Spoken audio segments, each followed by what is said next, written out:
Júpiter. Ara ja no és cué, després d'aquests 3 punts.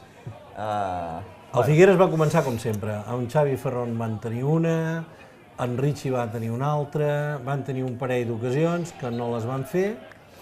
Recordem que el Figueres venia de jugar un partit en el que se li va exigir molt el dimecres a la Jonquera. S'ha de destacar això, que era una setmana de 3 partits, que intentarien sumar els 9 punts, dissabte, dimecres, diumenge. Chicho no va fer massa rotacions.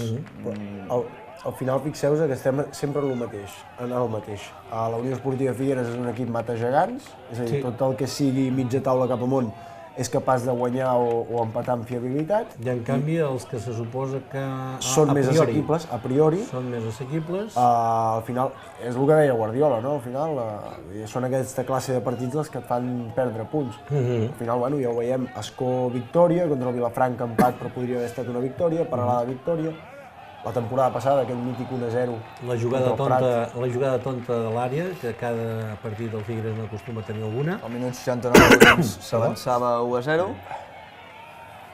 i després va arribar al cap de poc Òscar Oroz, al 77 ja posava el 2-0 definitiu.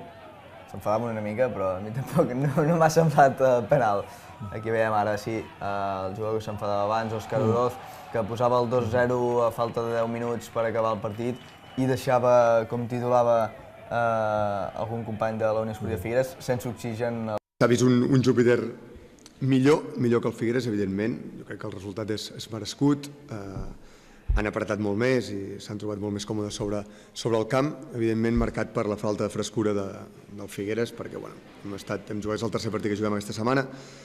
No hem pogut desenvolupar el pla que teníem, perquè ens van ensenyar grogues a la Jonquera, que no ens han permès fer els canvis necessaris a l'11 per mantenir l'exigència física, i això ha marcat el partit. Ho hem intentat, evidentment per voluntat i per actitud no puc recriminar res a ningú, però ens hem mantingut dins el partit fins al gol. Després, a partir del gol, se'ns ha fet una muntanya física i psicològica que no hem pogut suportar, i el 2-0 es veia que arribaria, tot i així ho havíem d'intentar, ens hem posat amb 3 per intentar fer-ho per si cas, perquè és el mateix perdre 1-0 que 2-0 o que 4.